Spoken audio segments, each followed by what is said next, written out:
Alright, I'm going to try to finish these up. These stones I got from a friend of mine, Angelo. These are all European flints. I'm just going to finish them off with pressure. This one's done. It's not perfectly symmetrical or perfect, but it's good enough. So this one's done. Yeah, I'll just pressure these into some type of shape. Let's see, I'm trying to remember what European shapes I've seen.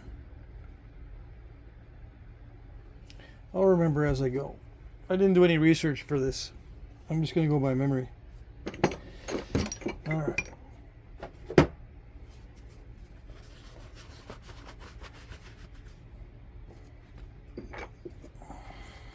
So yeah, I'm just going to pressure flake these.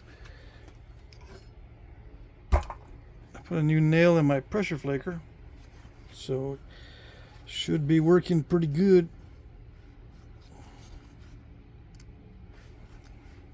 And since it's all pressure flaking, there's going to be a lot of yapping, I suppose. Although I could go into the zone and not even talk about anything.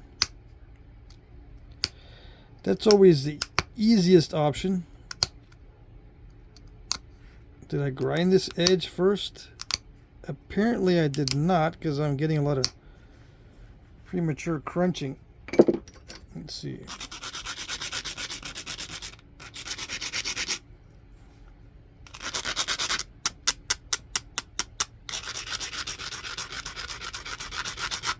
I forgot what this was like. This flint's kind of brittle.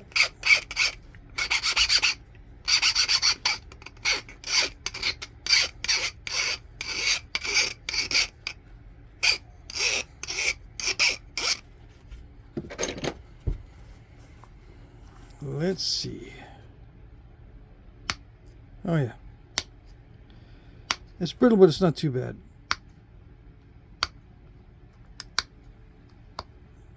Nothing special on the pressure flaking. I try to do a lot of careful pressure flaking off camera. I don't like doing it on camera because I take a lot of breaks and I don't do it just right sometimes because I get tired.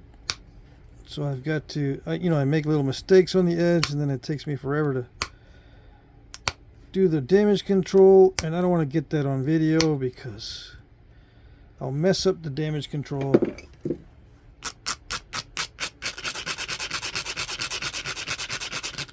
So I'm not going to be all that careful with this edge.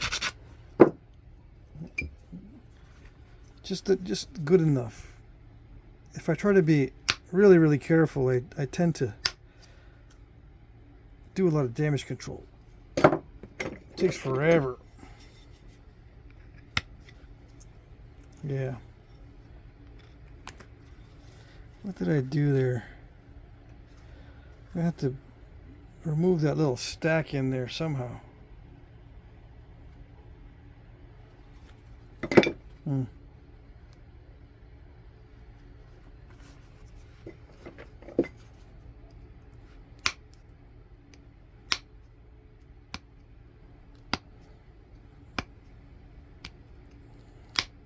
So I'll just try to regularize it first, and if I see some lumpy spots or stack or a step, I'll try to get rid of it in a minute, which it'll go for all of them that I'm working on. And as I get used to it, I'll probably try to speed it up because it's late and I got a lot of stuff to do as far as these go. A lot of pressure flaking to do right now for this video. I don't have anything else after this tonight. It's already really late. I just got to make sure I get all of these done. I don't want them sitting there looking at me all week. They've already been looking at me for a while now.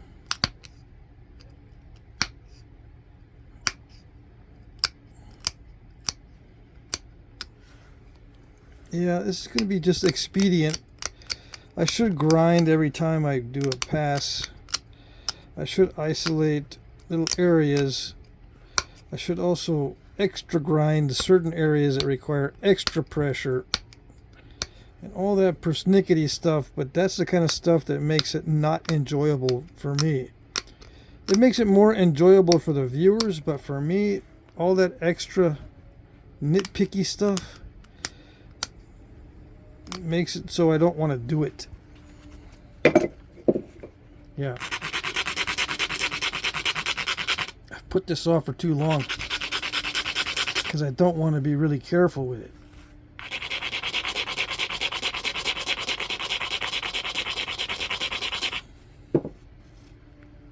But then I lose views if I don't take a lot of care in doing this. I gotta strike some kind of balance, so to speak.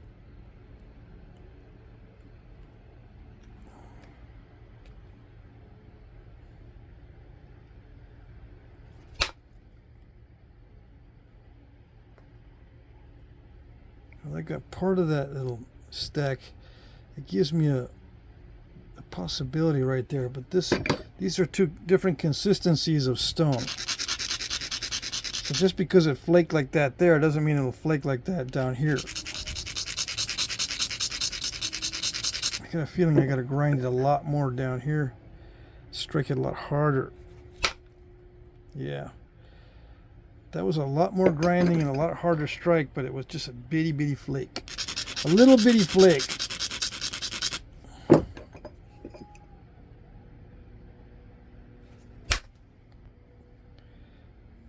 That was harder than I want to hit it. I don't know what I said during the first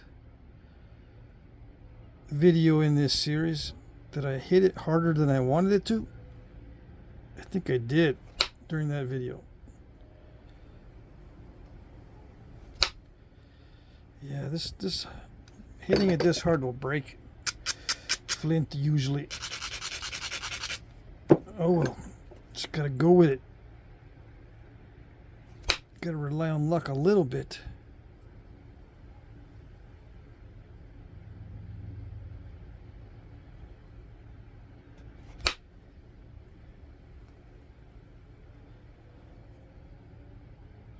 Dang it, it's very steppy.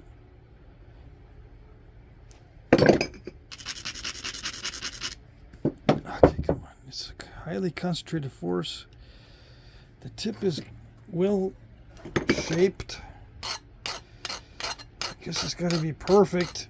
I'm not getting flake travel like I want. I would like to be able to put the flakes right where I'm planning on putting them. I mean, if I could do that, then of course I could knap anything. If I could put the flake right where I want it. Some of you guys watching are thinking, those flint nappers, they can put their flakes anywhere they want. I wish. It might look like I'm putting it where I want. If I could put the flake exactly where I want, I mean, these videos would be a lot different.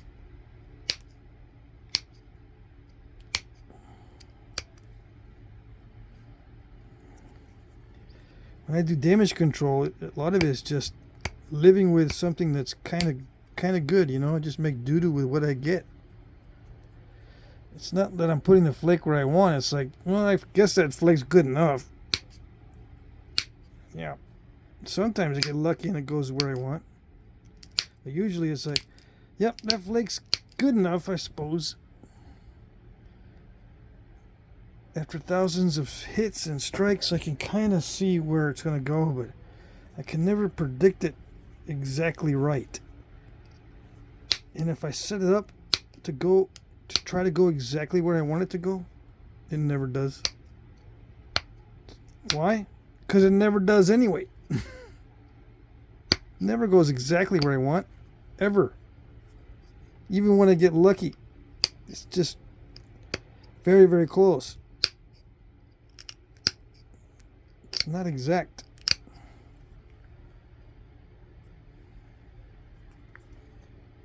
Yep.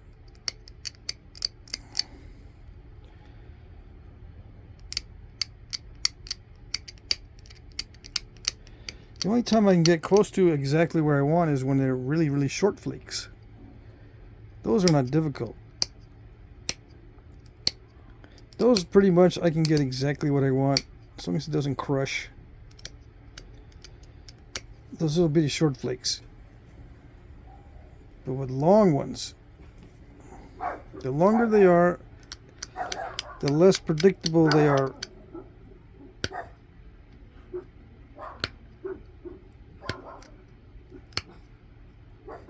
You can get good at doing the same shape flake over and over.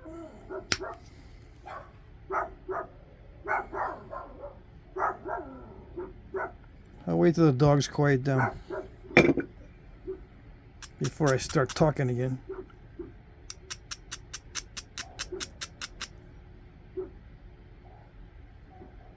They're supposed to be asleep.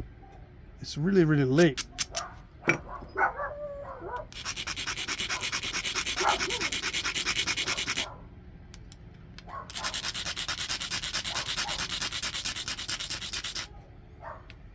I'm already taking way too long with this.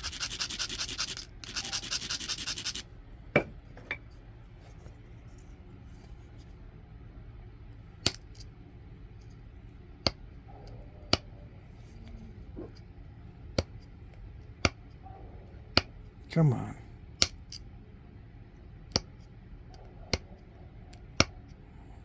See, the thing that is taking me forever is the trying to prevent the installation of step fractures.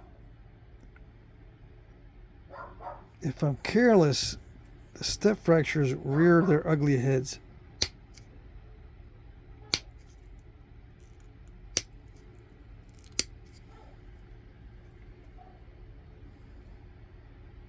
They rear their ugly heads even if I'm careful a lot of times, but the chances are highly reduced the more careful you are on, you know, if you want to avoid the step fractures.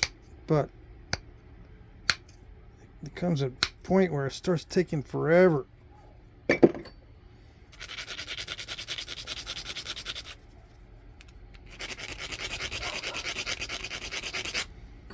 I'm gonna try to get some damage control done here. Let's see. Hit it way too hard. Harder than I want to.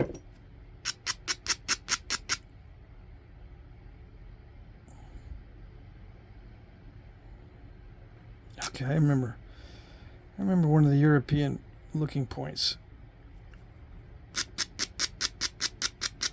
Yeah, I think I know what I'm going to do with this one.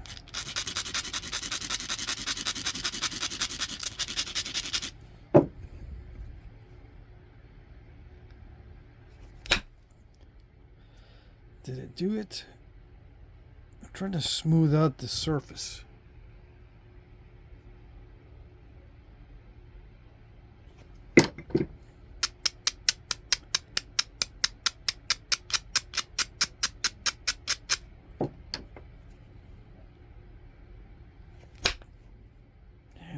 Not like that. Not like that.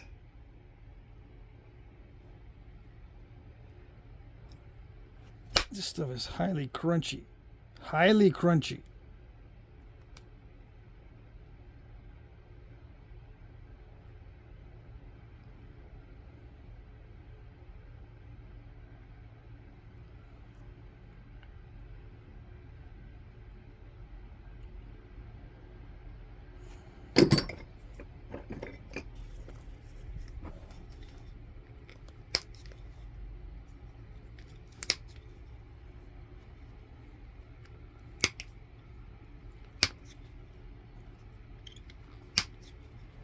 Sometimes I can uncrunchify it, but it still doesn't look that great. All right.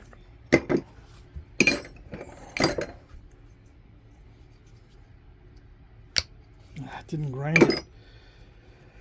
Okay.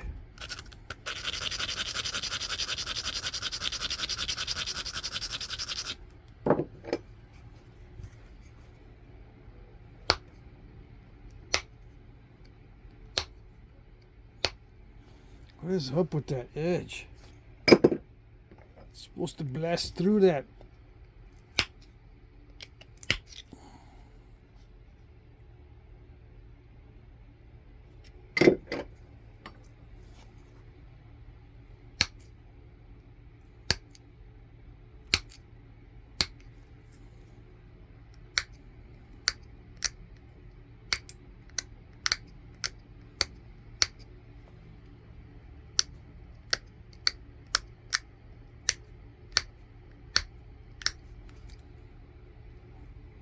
I can feel that was a thick spot, even without looking, because I was encountering some resistance.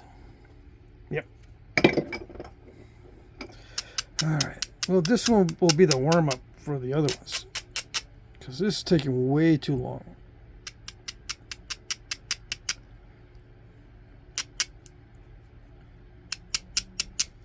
I better go faster on the other ones, just to keep myself from suffering through this.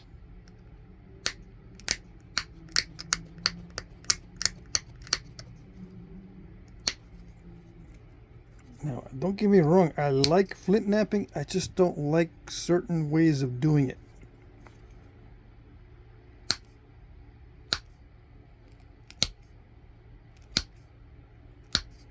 Unfortunately for YouTube viewers, there are a lot of viewers that want to see the way I don't like doing it. And what I say to that is, oh well, you like to see the way I don't like doing it, you're out of luck.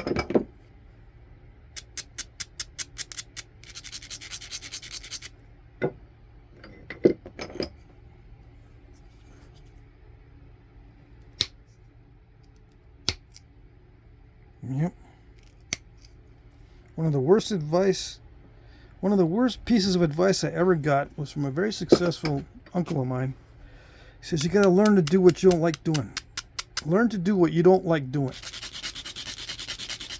That was the worst advice I ever got. If I had never heard that, my life would have been a lot better. I am never going to do stuff that I don't like doing. Nope. I'll do it once in a while, but I'm not going to learn to like it because it's not possible. And I don't know if it's ADHD that does it, or it's just it's not humanly possible to like doing something you don't like doing. Learn to like what you don't like. I think he said that just to get me off my butt and get going. But no, to get you off your butt and get going, you got to become attuned, develop the habit to get it done. It's habit that does it. Habit will get it done.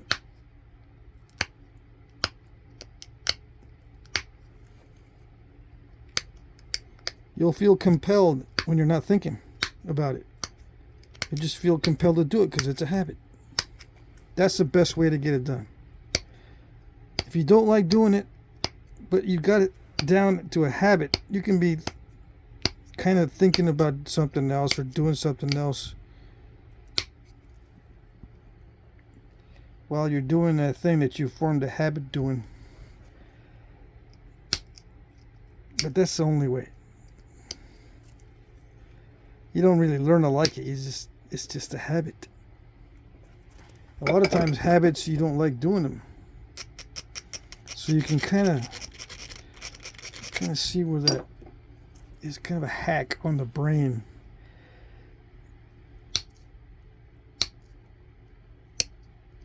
You know, you can have a habit and you go, I don't want to do this again, but you know, I just can't help myself. You can hack your brain into learning to do something just by habit. Eventually you'll kick that habit just because you get sick of it. But at least in the meantime, you'll get some of it done. If it's really, really important. And sometimes those really important things, you don't like doing them. It takes forever. You gotta. It's not some of those things are not like one-shot deals where you just spend 2 hours and that's it for the rest of your life on it. No, you gotta spend like 2 hours a day for years. Just one of those things sometimes. But you don't learn to like it, because then your mindset's totally wrong. Because every day you're going to go, how am I going to learn to like this? I'm just miserable. How am I going to learn to like it? Fool myself? Some people are good at fooling themselves, I suppose. If it works for you, it works. It's all good. Don't work for me though.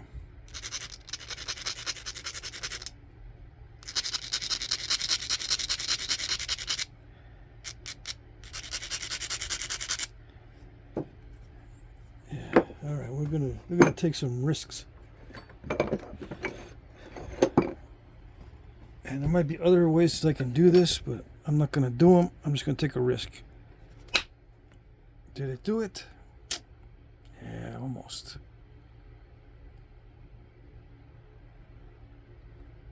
Almost did it.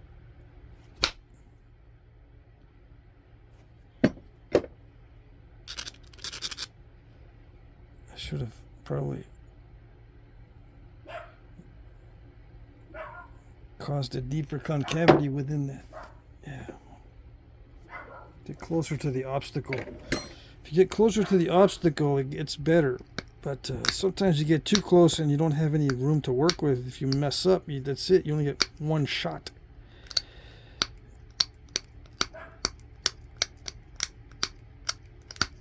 But in this case, I don't care. I'm going to get closer to the obstacle, see if I can clear it out.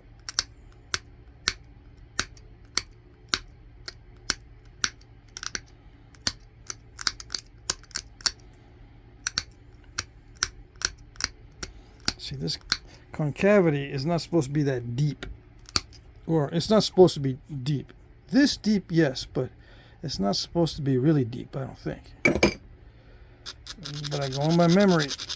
But the closer I get to that nasty mess in there, the easier it is for me to strike a flake long enough to smoothen that out. And I'm taking a risk because I could snap the whole thing in half. Doing these little basal thinning flakes. Yeah. Risky. But I don't see any way to do it from the side unless I take the sides in more. And I don't want to take the sides in anymore. Alright, concentrated force. Hit it harder than I want to, and it might just work.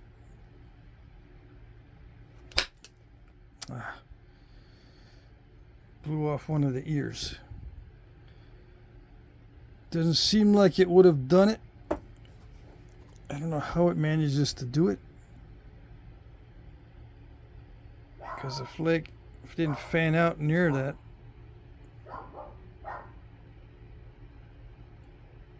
Trying to think if there is a point that's got the clipped ears like that. Is that an option?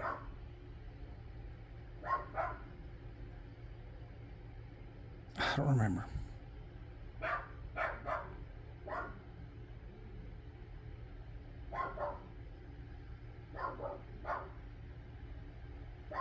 It would be good if there is an option that way, because then I wouldn't have to lose so much off the base to make this point. Stupid dogs.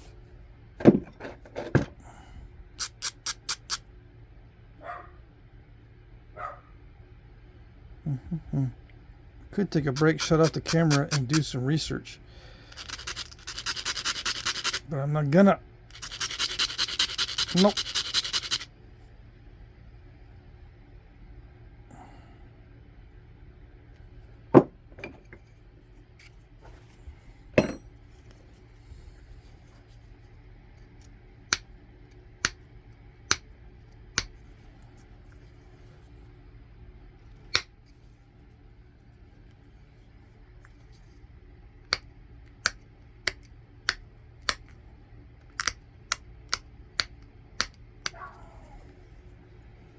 take some more off this side. I could send in flakes. This video might be just on this one point. The whole hour and a half might be just this one point. If I keep going at this rate.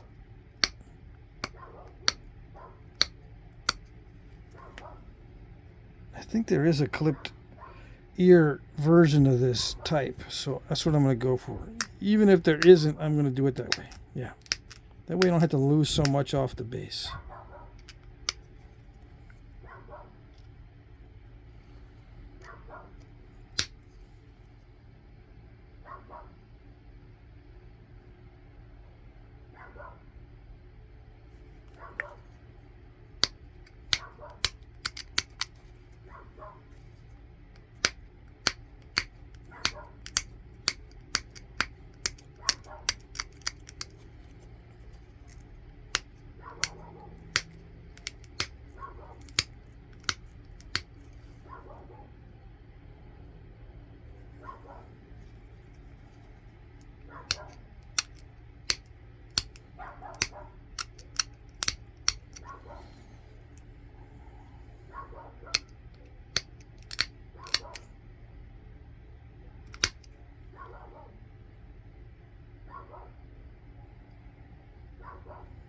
That means I can make this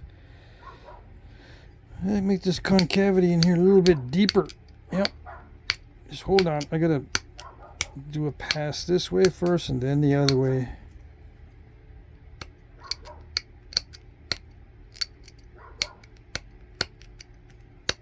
Come on.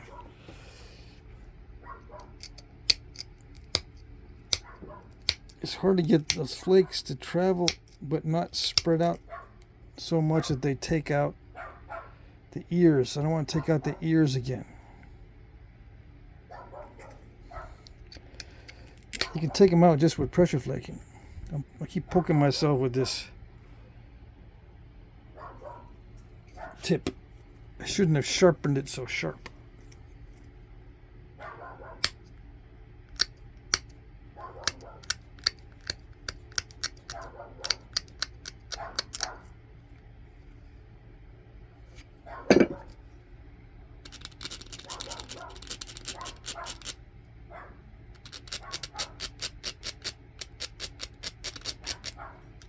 Now I can dull this with the pressure flaker by taking like 10 minutes just doing this.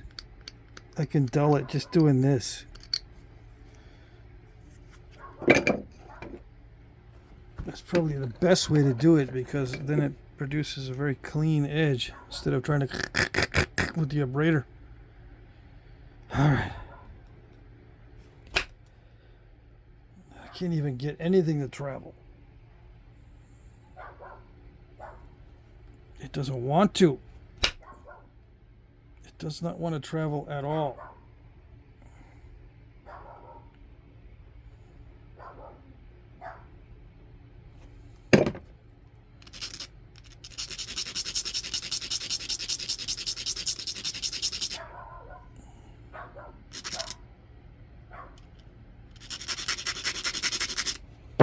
Why am I hitting it with a pointy steel rod? It's because it focuses the force. It usually works really well on stuff that's difficult to run long flakes on. If you concentrate the force in a little area and hit it really, really hard, it usually runs those flakes. But this one does not want to run at all. Nope. Now I could do a big hit with a fatter tip and run the risk of overshot.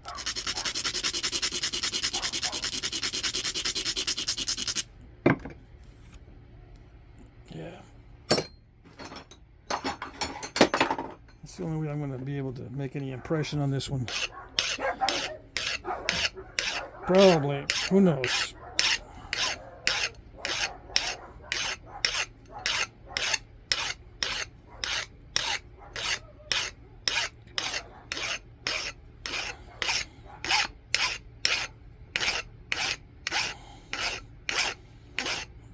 For you new guys that just tuned in, I don't use only steel. I use aluminum, I use copper, I use antler, brass sometimes. I've used bronze, I've used titanium. You can adjust to anything. So don't be thinking I'm only the steel guy. That's all I use. No. I'll use whatever, and then I'll make the adjustment.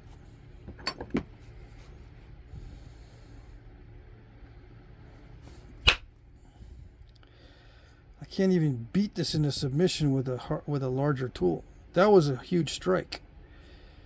That would have sent a flake across something this big. The strike that I just did on that. Yep. Yeah, these strikes would send things right across. See, if I were to take a flake off of this with that kind of force, let me see. Yeah, see? It would take off that much. The same kind of force I'm putting on that. Only did this. That's it.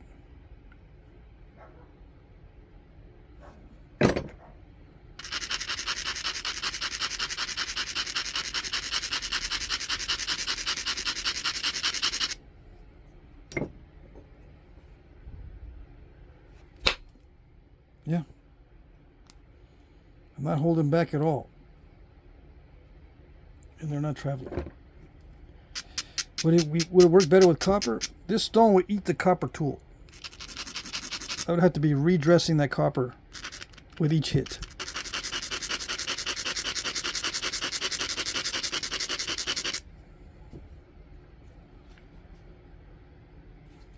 No, not like that. It slipped.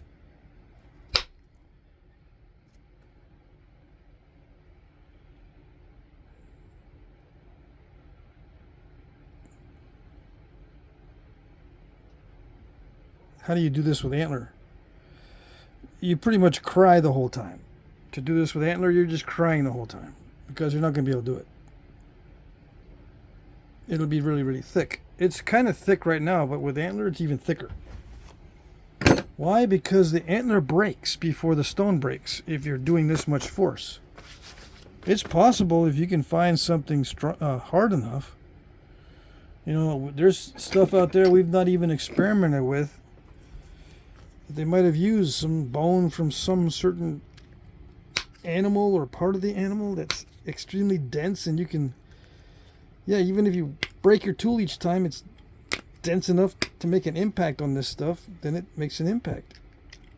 If you're dedicated enough to make it look beautiful back in the day and waste like a whole set of antlers just on one point, it can be done. But look at all the... You can imagine the waste after doing a dozen of these. You have to waste that many antler tips. And then, you know, we're not even talking about the time it takes to grind down the tips to the right size.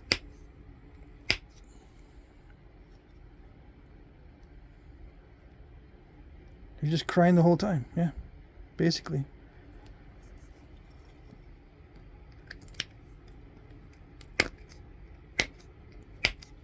We're taking shortcuts these days with stuff like steel, but it's the same challenges, just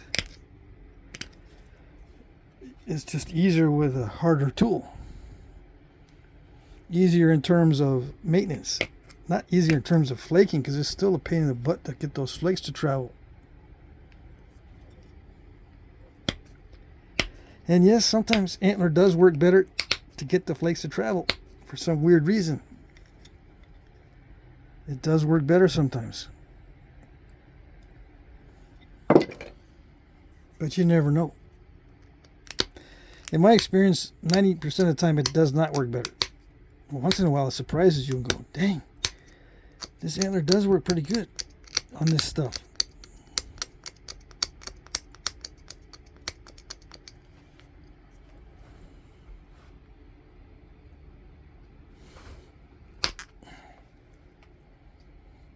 Can't even get the pressure flake to travel whatsoever. that's not too bad.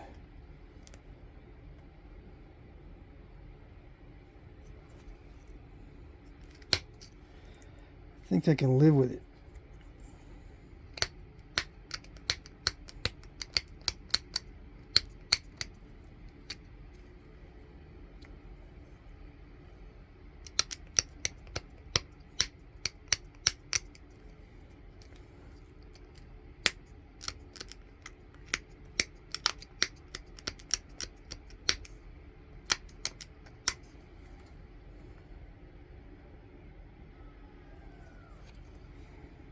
So how do they do it back in the day to make these really beautiful points out of stuff that looks like this? Well, there's stuff that looks like this. It's not this hard to knap, and that's what they used. They didn't use extremely difficult stuff to make beautiful stuff. It's not physically possible. That's why you ask yourself, how did they do it? The answer is, they didn't. I think it's funny because, you know, it doesn't occur to some people that they didn't. Oh, it's not possible that they didn't. They'll think it's not possible that they didn't because I'm looking right at it. No, you're not looking right at it. Stone is not as hard as you think, and they have materials that were better than what you think. That's how they do it. And they have more practice than you think. Maybe they had a lot more waste than you think. Probably did. They wasted more antler and more material to get to where they were than you think.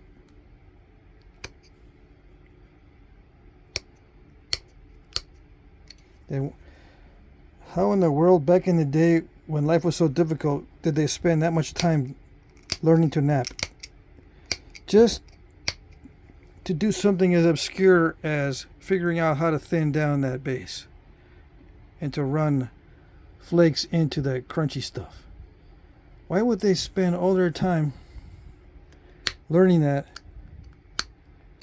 when there are other things like actually going hunting for food,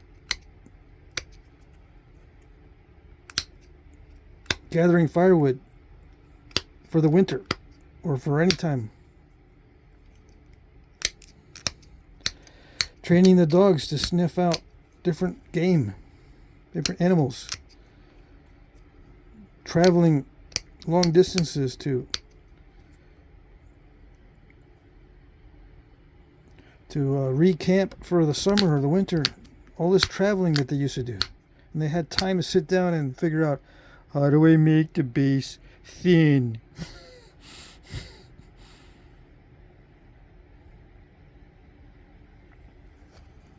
They have to sit down there, or they would have had to never mind.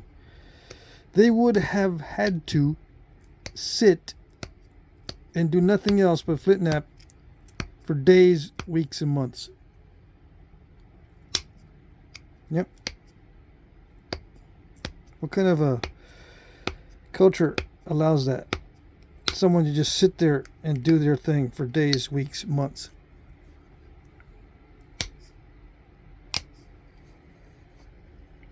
If you're thinking that it was, you know, how did they do it? They must have been, they must have done it. They must have done it the hardest way possible, with the most difficult material possible, with the most difficult tools possible, the most inferior stuff possible. Yeah, because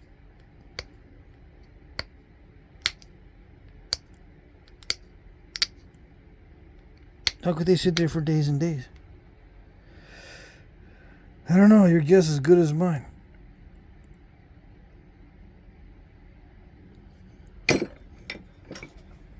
So the answer is they didn't use poor material. If you're looking at something beautiful, they didn't use poor material for the stone or for the tools. They didn't spend a whole lot of time learning how to do it. if it looks beautiful, it's probably they got lucky, because they're not all like that.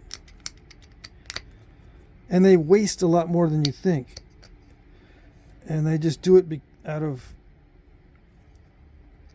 something other than, I need the base like that for my perfect hefting. It has to be some other reason. The hefting really isn't that important. I mean, you could heft it to a stick, no problem. Even when it's all crunchy and nasty looking.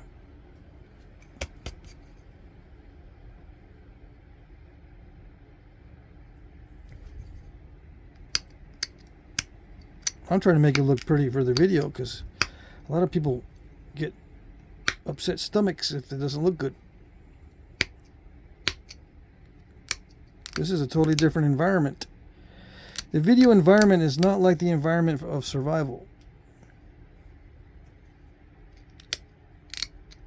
The weird thing is, you get into points that look like they took forever for them to figure out how to do it.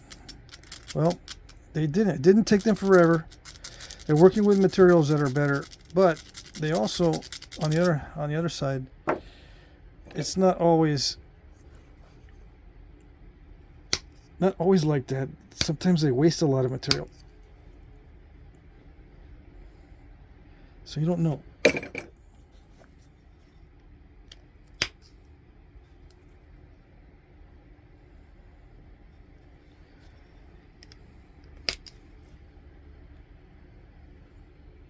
I think they just made doo-doo with what they got, in most cases.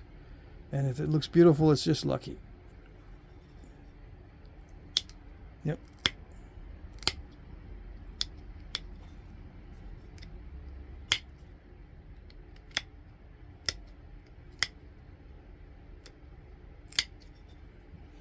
And if they are making this stuff out of extremely difficult material, then they have to spend a lot of time doing it. Somehow, mysteriously, their culture allows that to happen. It allows them to sit around doing this for long periods of time and nothing else. And be persnickety about stuff that really doesn't matter.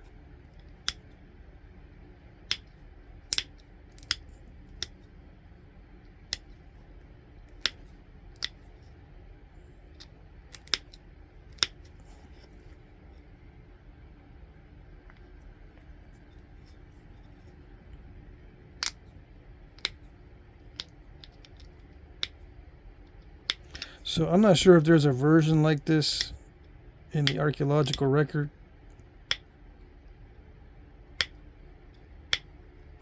I'm just going to pretend that there is. Okay. So this is supposed to be straight across in here.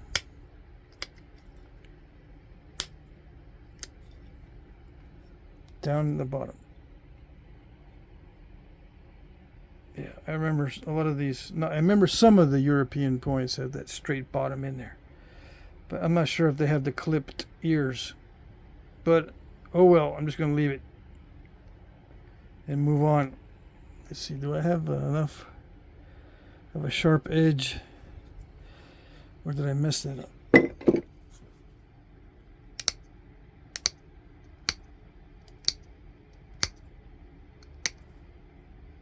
I gotta regularize and sharpen the edge.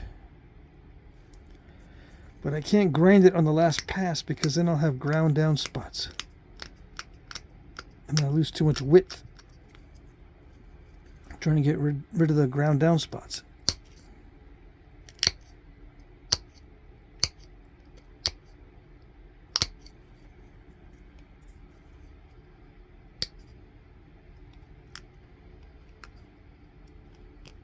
Come on.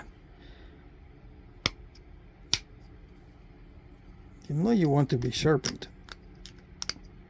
It does not want to be sharpened. I just say that this stone does not like being sharpened. This up here is okay. It likes being sharpened a little bit more than the stuff down here. Alright, so comparative thickness.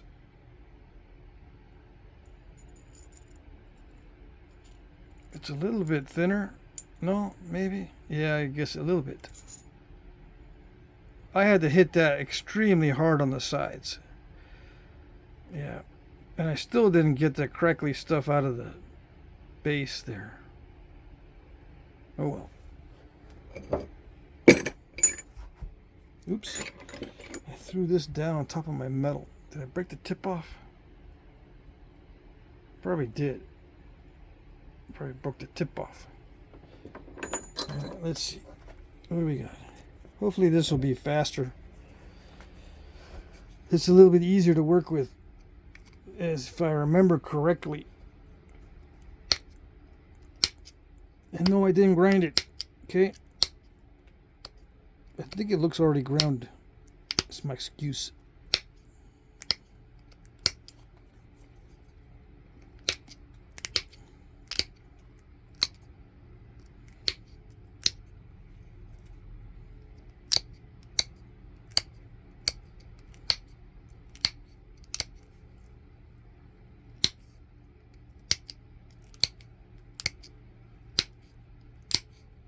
Yeah, this one's much easier. Much more cooperative, if that's a word. It's not, I know.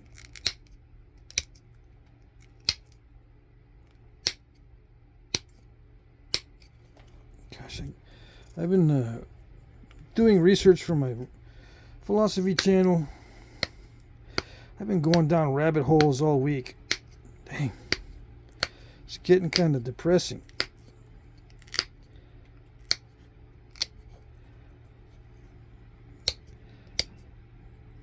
Yeah.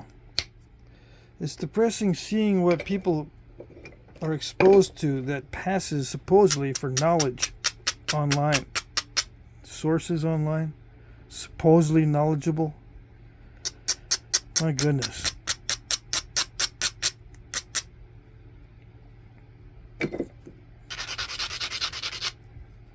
Now, I could say back in the old days, the internet was not so bad, but it was bad. It's just now they're scrubbing and modifying and going back and redefining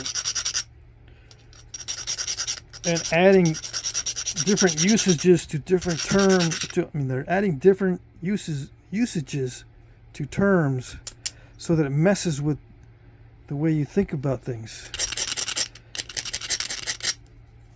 It messes with the way you communicate. I mean, you're thinking you are using the right word for the particular thing you're talking about, but the definition has been modified, or there's been other usages for that definition added to that word.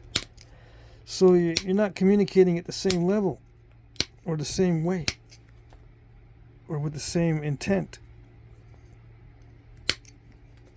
They're messing with the definitions, which is a form of abuse. They're cheating in some cases. Other cases, they're making it so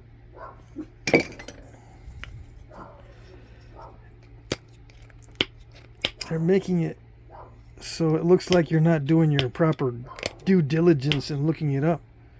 Well, you do know the definition is not the same as it used to be. But why is that? You've been messing with it or what? Not telling. Why is it why is it that it's not defined that way anymore? You've been messing with it? You know the answer to that, yeah. They've been messing with it.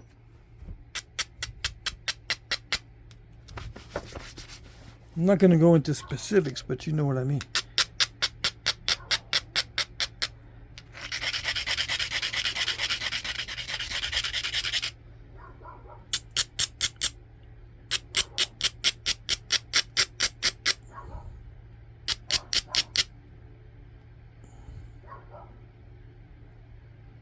There's some crunchy stuff in this one too.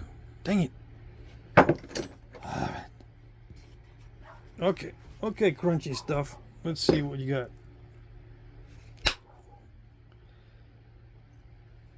Let's see what you got. I'm might risk breaking off one of these ears. Come on.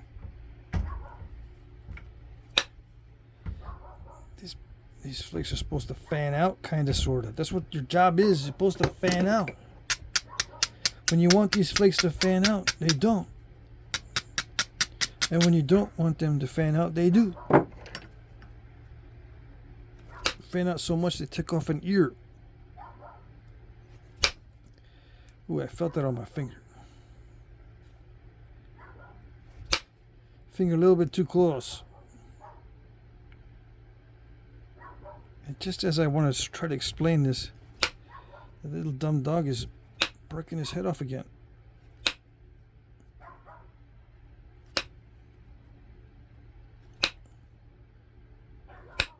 I'm just in a complaining mood all week. Yep.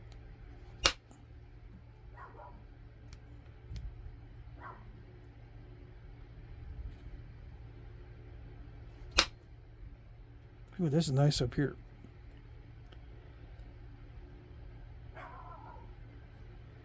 Yeah.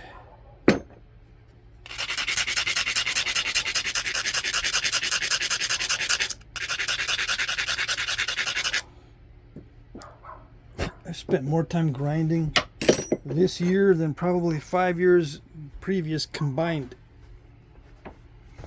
Yep. Trying to be more careful. I don't even know if it's worth it. I look at some of my old stuff. There's more step fractures, but it's thinner. My old stuff is thinner, but you know, it's got more step fractures. Like I said, I don't know what's better.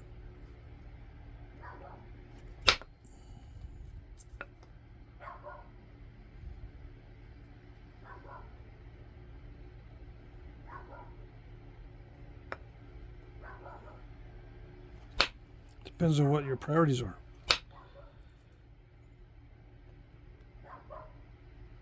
Yeah.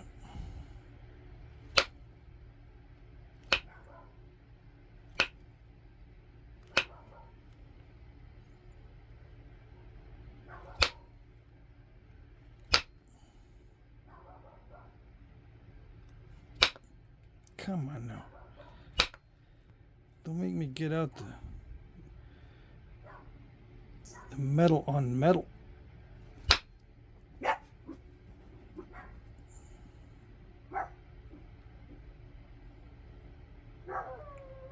What's the metal on metal?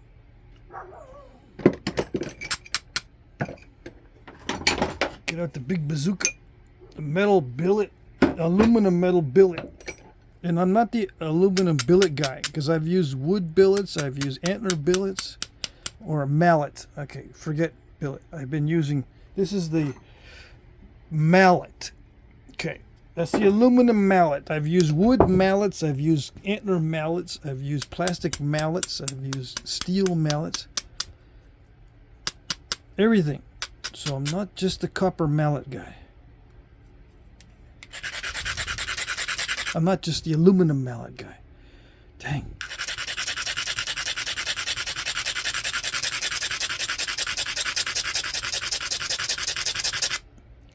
And have you seen me grind a lot lately? I'm not Mr. Grinder either.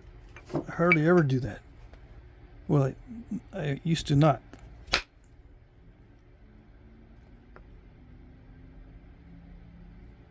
I'm doing it more because it seems like it should be done, but I don't know if I get good returns. Yeah. It's questionable.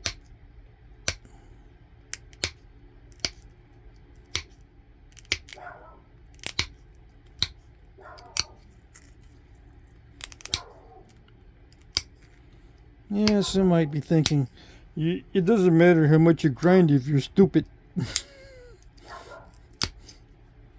Can't fix the stupid.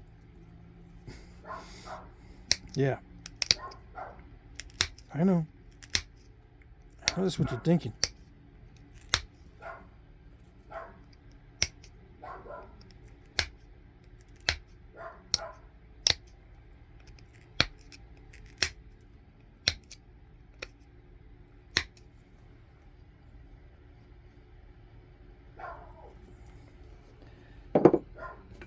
I need to flip that switch on that dog and, you know, switch it to silent mode. Sit down and shut up mode.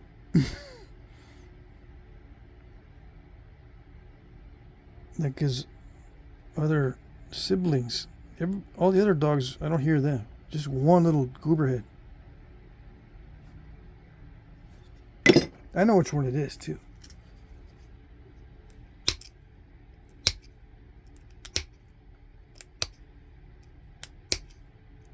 I don't show them on video.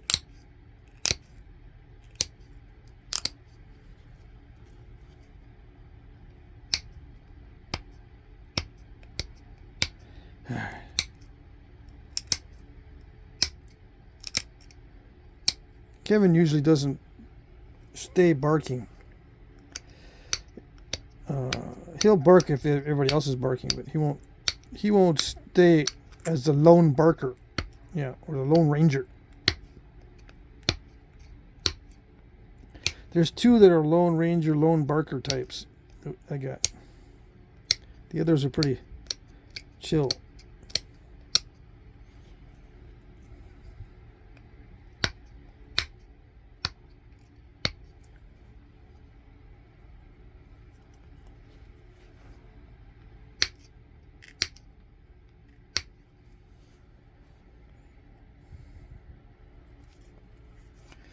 Alright, so what am I doing? I'm trying to thin it and get rid of the crackly stuff. Basically damage controlling the surface to make it smoother. And I'm going to put a deep concave base on here and very sharp barbs. But I'm going to regularize everything first.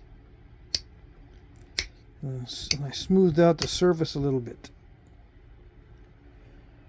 But there's still cracklies in there.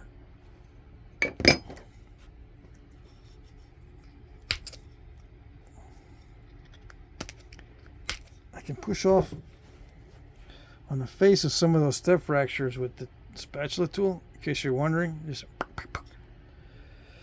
peel some of those off and it flattens it. Can't do that with the antler. So if you know, on the artifacts you'll see big old stacks and big old steps and all that stuff.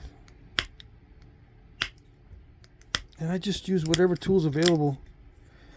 Some people ask me, why do you use this tool and why do you use that tool? And tell me exactly. Because I need to know exact. Not only exact, but exact. Motivations and everything. And my answer is, I don't know, I just use whatever's available.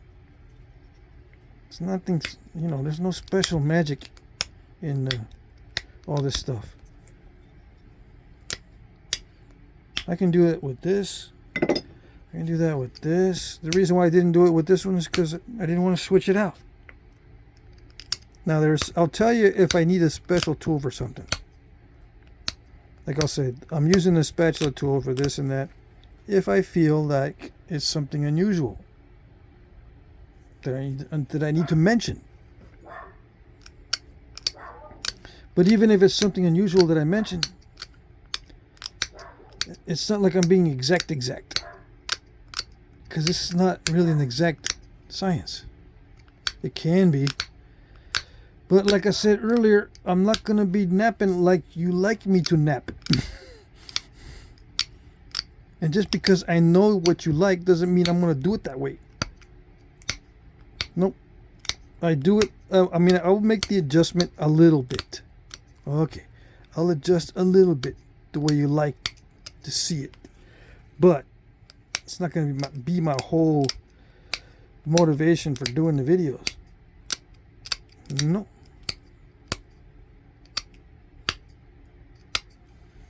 I like capturing this on video because it's interesting.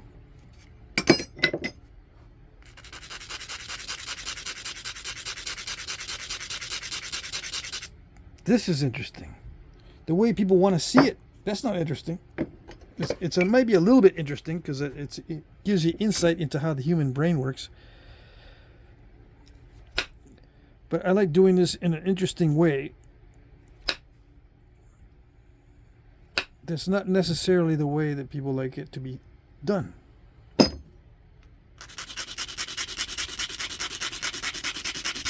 And I'm mentioning that because I've been watching other videos that people watch for relaxation.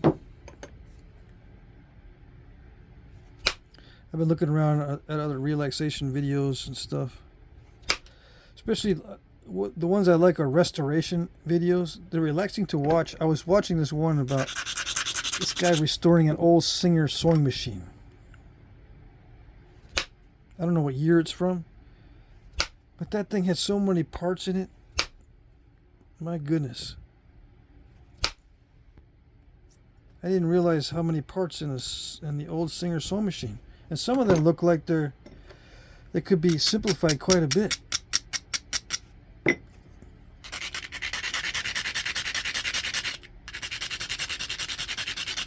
And I saw some parts that were screwed together and said, why would they need to screw that part together when they can just make a solid piece?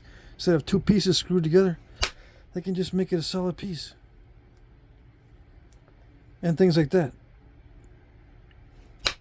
Yeah, I watch it for relaxation because I like to watch the sand blasting,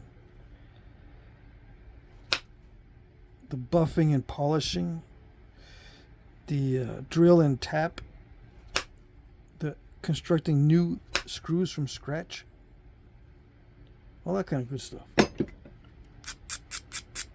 Yeah, you can construct a new bolt or a new screw from scratch, repair broken screws and bolts, welding,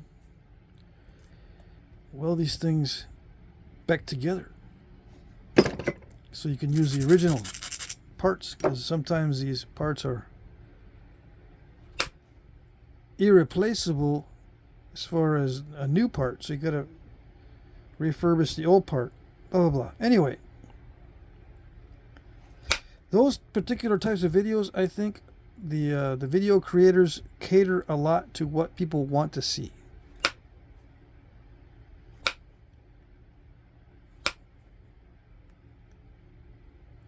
But I'm saying to myself, if I did that, I might get a lot more views, but I would have to nap in a way that I don't like napping. That's the problem. And I would have to edit the videos in ways that I don't like to edit them. I don't like to edit them, period. But a lot of times in these restoration videos, they'll show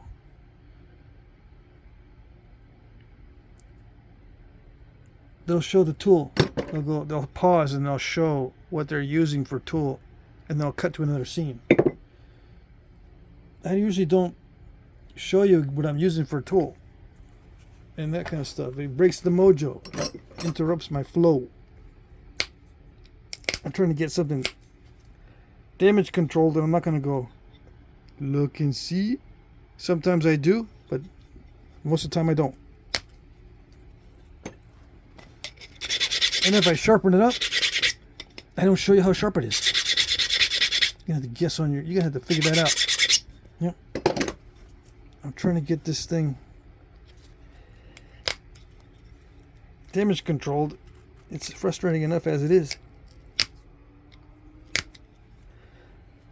Sometimes some of these stones, they allow you to push off on the face of those step fractures, and sometimes they don't. This one is not cooperating. All right. I'm getting metal marks all over it. See those metal marks? How do you get rid of the metal marks? You have to reflake it,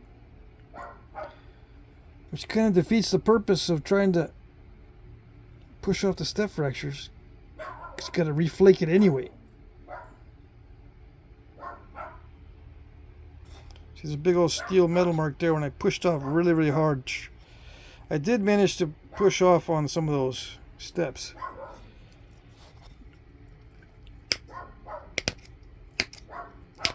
There we go.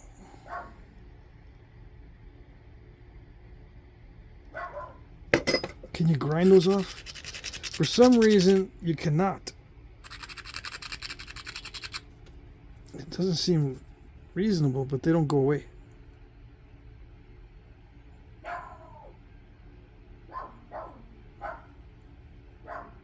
Need a chemical wash. Yep. Chemists out there, you know how to do it. Come on. See, I can't push too hard on that ear because it'll pop it off. Okay. Sharpen it, concentrate the force. I'm trying now to get rid of the dull marks, the grinding on the edge, because I had to grind it earlier. But you might say you should not have ground the whole area. Don't grind the whole area, just grind what you need, grind where you need. Yeah, that takes time to put it down, pick it up, put it down, pick it up. Yeah, you just need to get faster at putting it down and picking it up, man. What's the matter? It's a problem.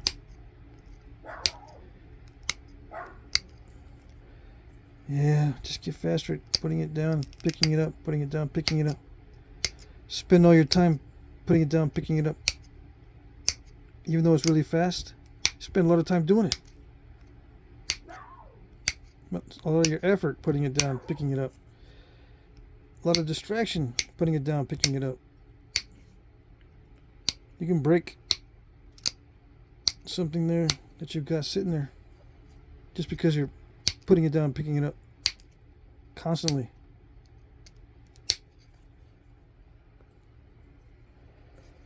Yeah.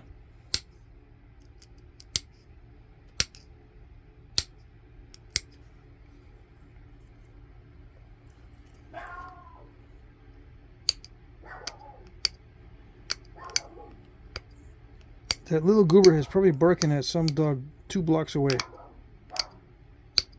Because I don't hear anything. Or there's cats out there doing their thing. Oh, there goes another one. Yeah, that's probably the dynamic duo out there. Barking at cats, making noises. I bet you that's what that is. Yep.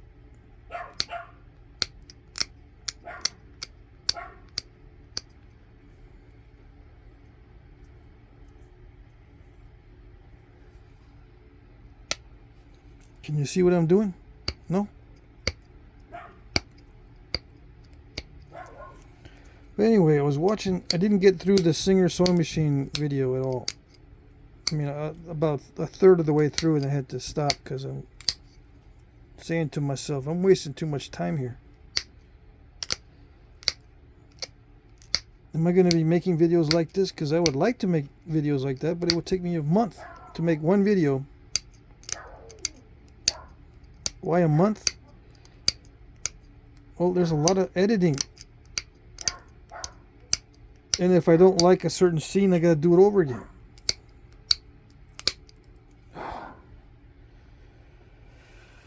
Yeah. Now, how do they do the scenes over again when you're restoring something? Because it'll look like something else.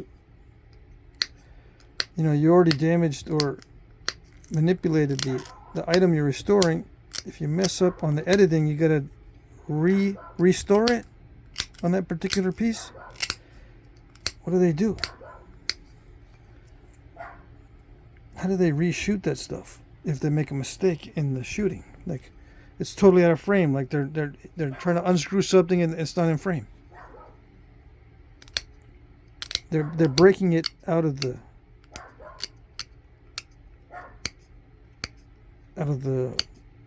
socket or whatever that it's in, but it's not in frame. They got to do it over. They got to re-break it out again. I suppose so. Screw it back in, get it in frame, and re-unscrew it. But what if it's further along in the process and you didn't realize that, ooh, it's out of frame and I shot this hours ago and the whole thing looks different now. What am I going to do to reshoot it? I suppose I just got to cut that out. Yeah. In Flintknapping, if you leave something out, it's like cheating. It looks like you left something out of the process, dude. Where did the blah blah blah go?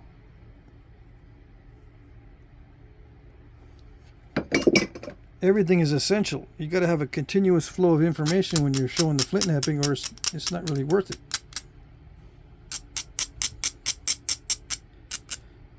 So you got to flint knap, check the video, check all the things you're going to splice together, and make sure you got the whole scene that you want to accomplish.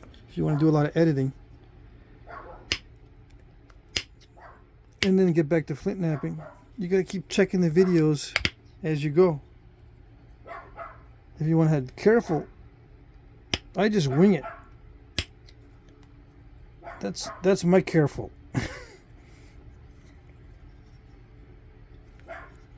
Yeah.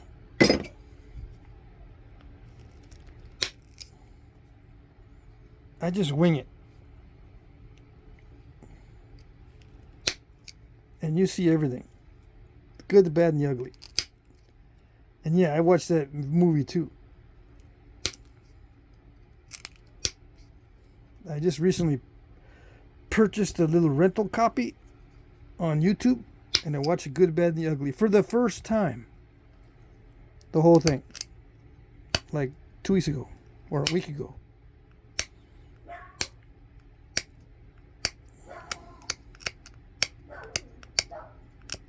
The movie surprised me. I didn't know it was so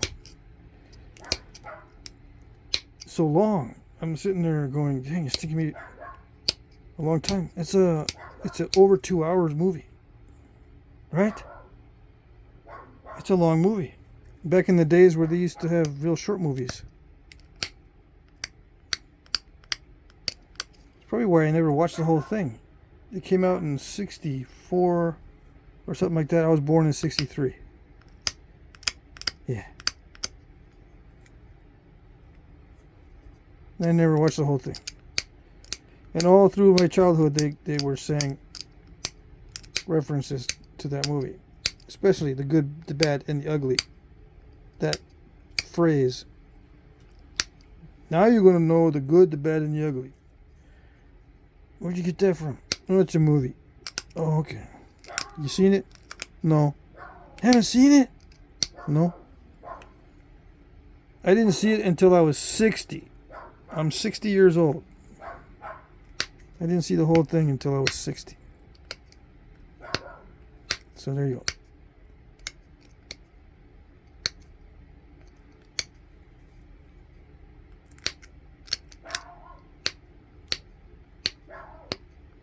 Come on. Just trying to sharpen the edge with little serrations. That's it. And pressure flake it and thin it down where I think it can be thinned, using whatever tool is handy. Sometimes I need specific flakes, and it's better to use this pressure flaker to do the specific flakes. So that's what I'm doing.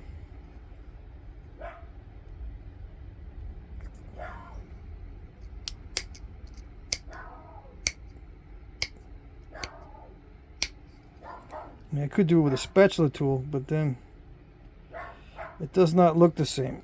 A spatula tool puts a beveled edge with short flakes on the edge, and this one allows me to push off longer flakes, which looks a little bit better. And it also sharpens the edge a little bit better. And looking at the symmetry, I'm not getting symmetry here. What's going on?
Yeah, that's not symmetry, but it's alright. I put a slight constriction into the bottom of this.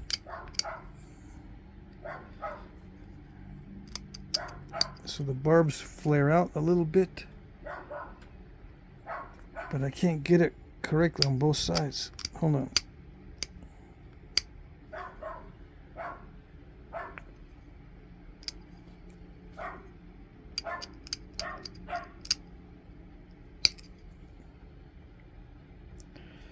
Anyway, I seen that somewhere. I don't know if it was from a European arrowhead. I'm probably not doing it right for European. I think those were on the Greek arrowheads that I saw. Slight constriction in this area, and these barbs will flare out a little bit.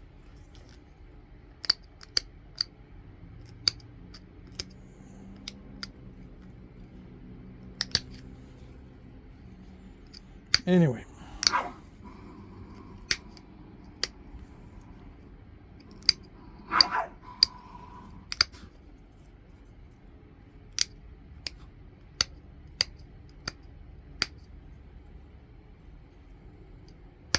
Now they're fighting for sleeping spots near my shop.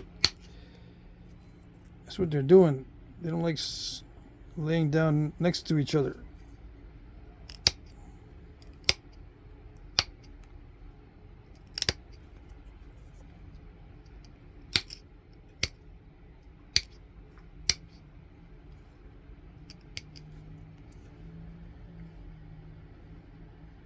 Okay. So hour and 18 minutes just on 2 points.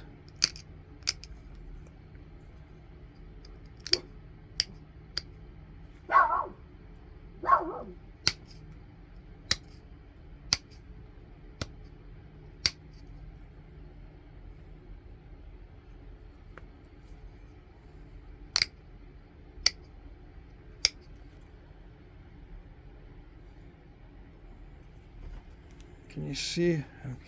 I can't even see what I'm doing. I'm guessing.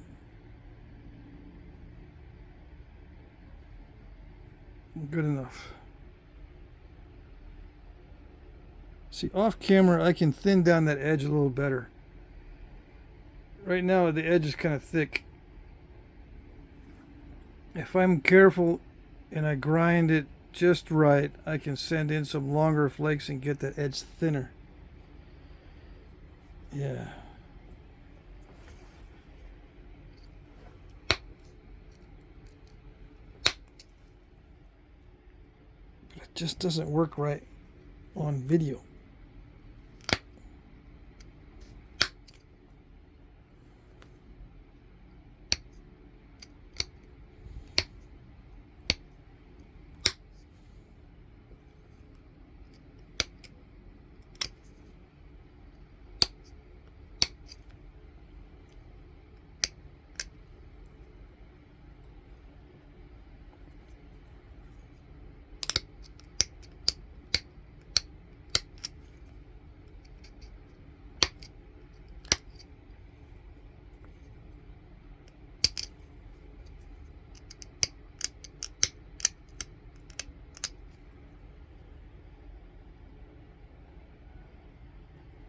All right, good enough.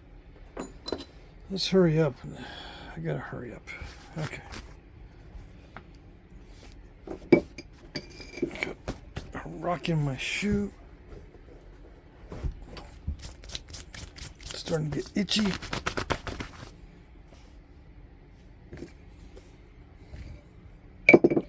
I think what I'm gonna do with this piece is just finish it out with indirect percussion.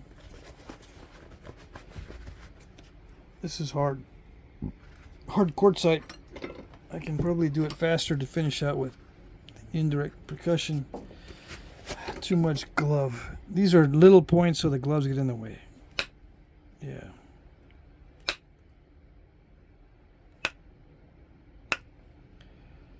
This is going to be a stem to point. You'll see. I was thinking about this one earlier. What am I going to make out of this one? before I started the video.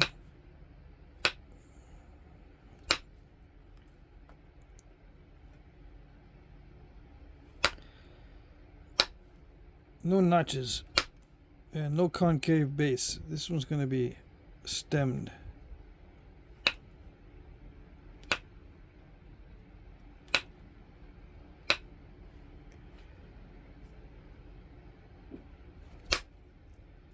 Oh, that was not bad. Some of these flakes are coming off okay. Relatively easily.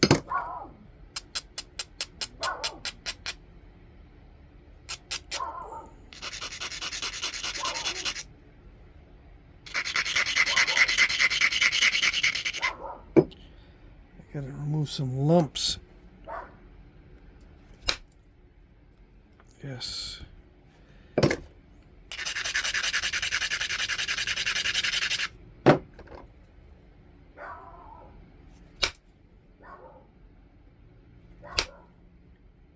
Come on. There we go.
Okay, so I'm not talking much in this one. I'm trying to figure out what I'm going to do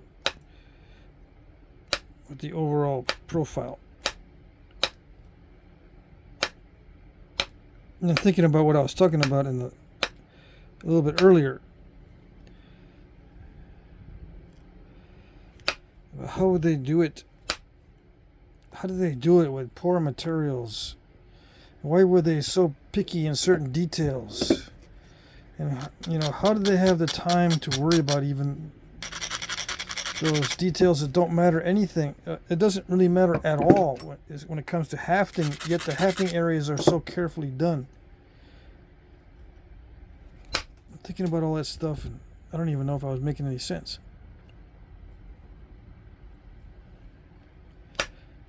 But yeah, there's no reason to be being so picky, I mean.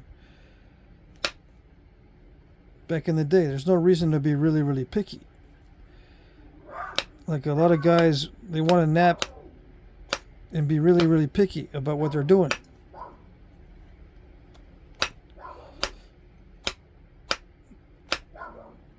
It's a mystery if they were actually that picky back in the day, or if it was just out of habit or luck, or what was it on some of the points that looked like they just took years to try to figure out how to put a certain feature into the point when it's really not that necessary.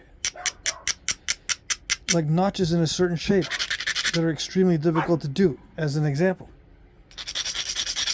They would have to spend many, many hours figuring out and perfecting the notching technique when it doesn't really matter.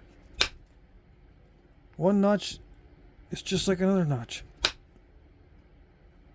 As far as you put the sinew into the notch and wrap it around. It can be cruddy or beautiful. It's the same hafting arrangement. Same sinew, same number of wraps around, same foreshaft. Why would be so picky about the shape of the notch when it really doesn't matter? And we spend months and sometimes years learning how to notch in a certain way. Is that what they did too?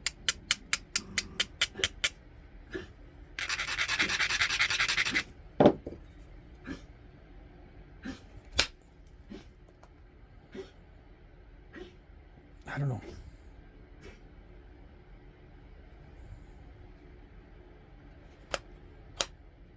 Waste of time unless the culture allows them to sit there for hours, days, weeks. Just being nitpicky.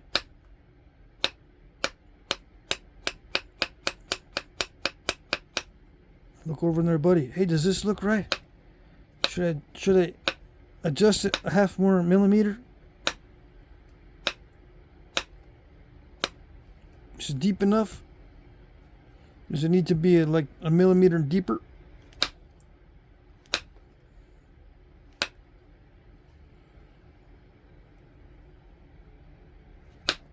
Who knows?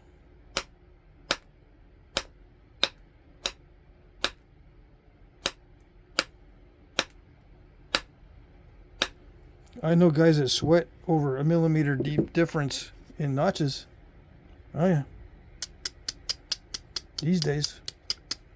Just doesn't look right, man. It needs to go just a little bit deeper. Or just a little more narrow. Or just a little wider. 1 millimeter makes a big difference. I say millimeter because it's easier than saying 1/32 of an inch or a 1/16 of an inch.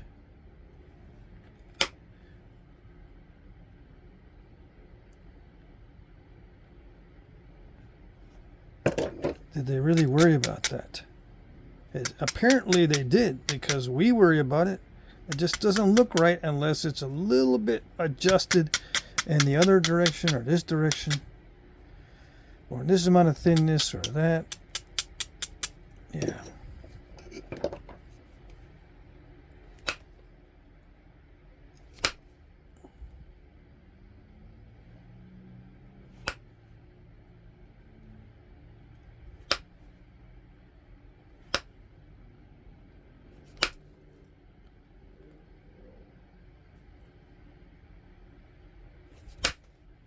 Big thing is, were they as particular about their tools as they were about their notchings or the variations in the stem width and all that kind of stuff?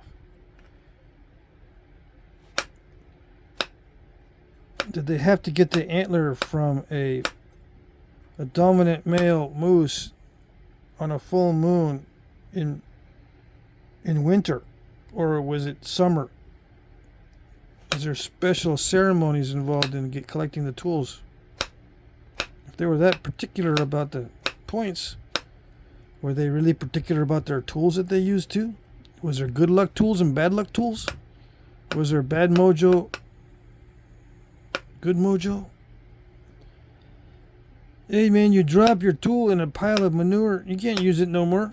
It's just manure, man. No. You can't use it. Okay, fine.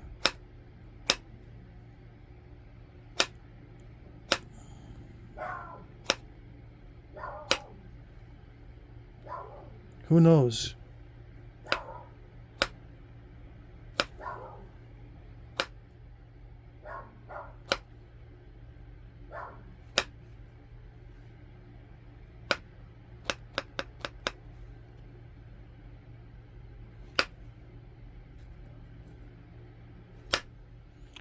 So I'm trying to be careful not to install step fractures and sharpen the edge with percussion.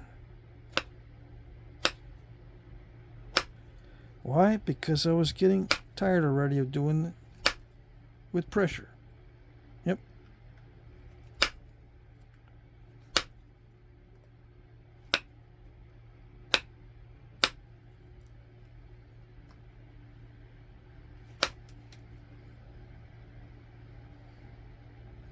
It's all jaggedy. I'm wondering if I can remember something like this in the European Archaeological record. I think so. but it's probably going to have to be a little more narrow, but I don't want to go more narrow.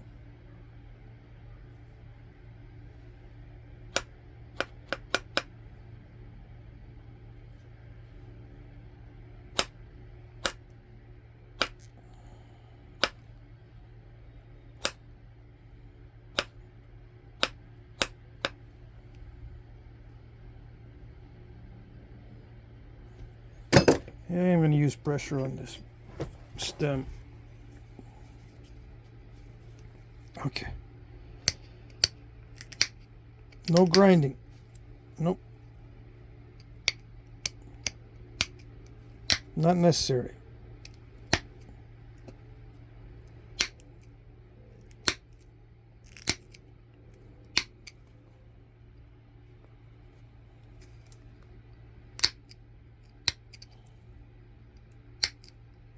Good enough.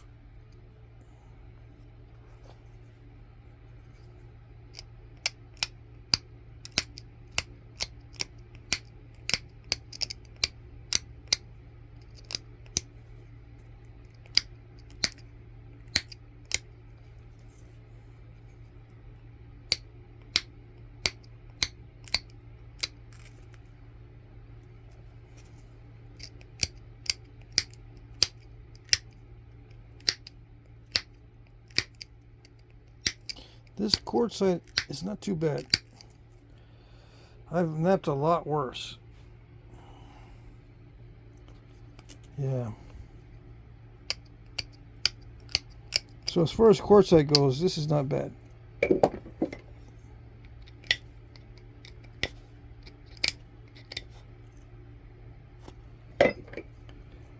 Okay. This doesn't look exactly like what I had in my mind that I was going to do. But it's close enough.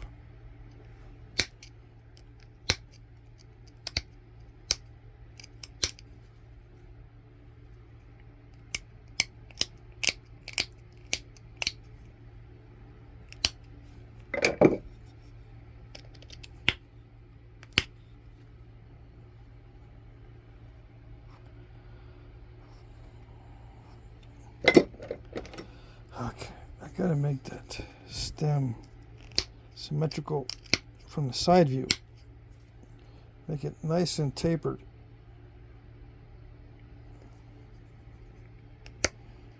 In every direction. Why? Because I think they were nicely tapered. I think. I don't think they were clunky. Could be wrong though. Oh, come on.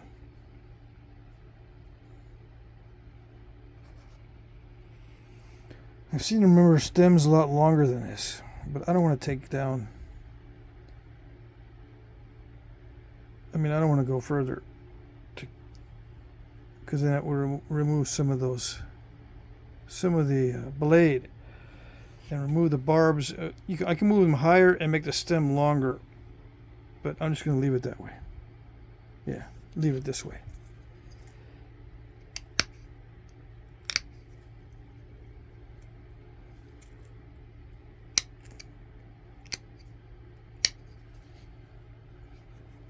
Yeah, leave everything a little bit jagged.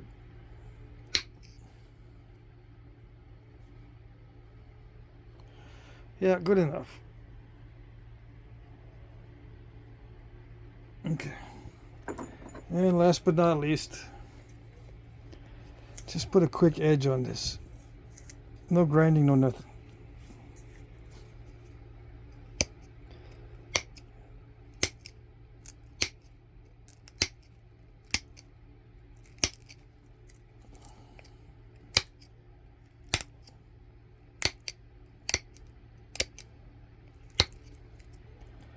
Okay.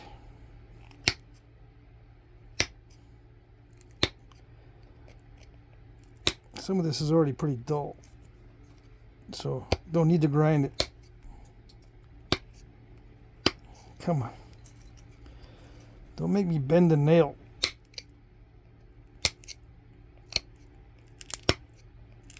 Come on. I'm cheating just by pressing straight downward. I'm not even trying to run these flakes in many cases. Yeah. Running the flakes means to make a long flake. I'm just pushing downward sometimes just to get the edge sharp. Like right here. Yeah. Mainly downward force. This is already fairly well regularized. Oops. I can't speak too soon. I'll install a step fracture. Hold on. Come on. Okay. There you go.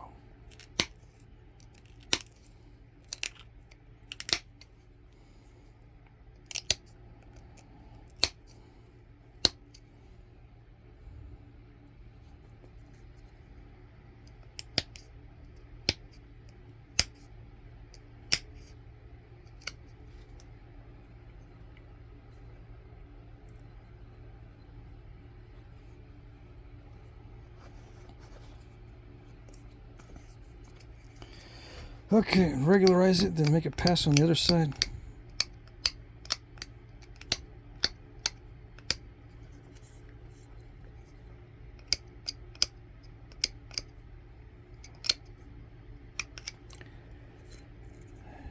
This is a part I don't enjoy. I don't enjoy the regularizing because it just never ends sometimes.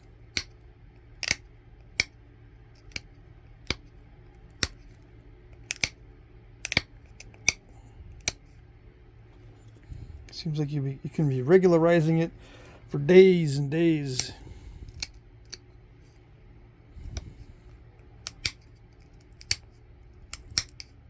So to speak. There's just so many little areas that could be improved. Seemingly.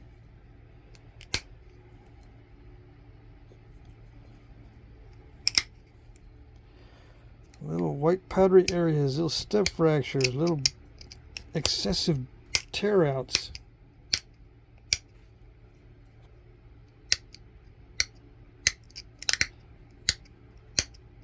Then when you take care of all the mishaps, you go like this and it feels dull. Yeah, that's the worst feeling. All that time you spent taking care of the mishaps and you go to touch the edge and it's dull. Yep.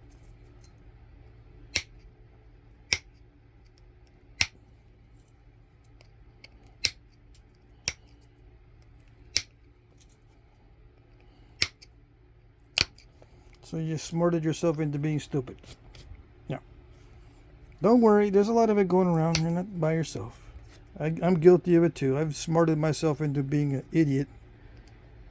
Oh yes.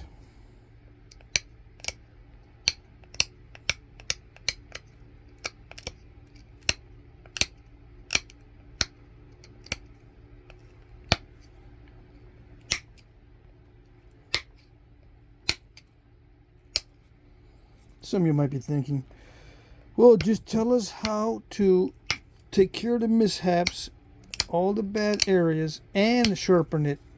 Tell us how to do both. Both.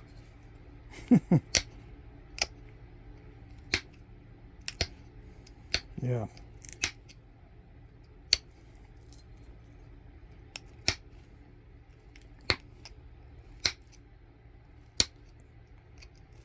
Easy explanation is you just don't worry about one or the other. Either you make it perfect and dull or sharp and all jaggedy. That's it. You don't do both. You don't do perfect and sharp. Nope.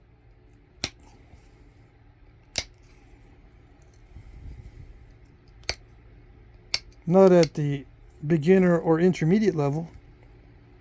That's advanced stuff. The new guys want to do the advanced stuff right away. Yeah. That's advanced stuff. That's I don't even worry about that. How to do both sharp and perfect. I've been trying to do lately. It takes forever. I know it took forever back when I was a newbie. because it was like way out of my reach and out of my league. It hasn't gotten any better as far as, well, maybe a little bit better as far as time wise. But it doesn't seem that way. So I look back and I look and see some of my old videos, and I used to do this stuff pretty quick. It seems like I'm taking way too much time for nothing nowadays. Not much return for the time I invest. Alright, so what I did was I just regularized it, make it all jaggedy.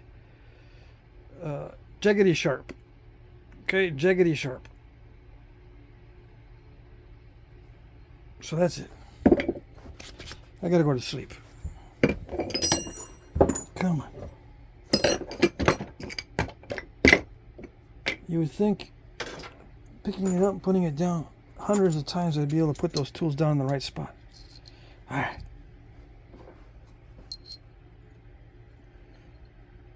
Trying to get a good thumbnail, and a lot of times I don't even use a thumbnail that I take pictures of. Yeah. Where's my other thing? I need to do something else. Hold on. Okay.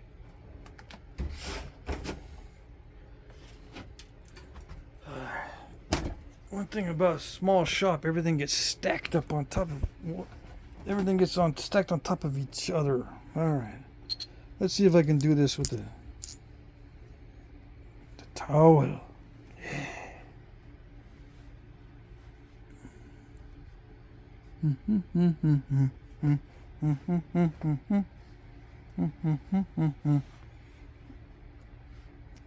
It fits better if I slant them. Yep. All right. So, hour and 43 minutes. You guys should be asleep by now. Yeah. All right. There you go.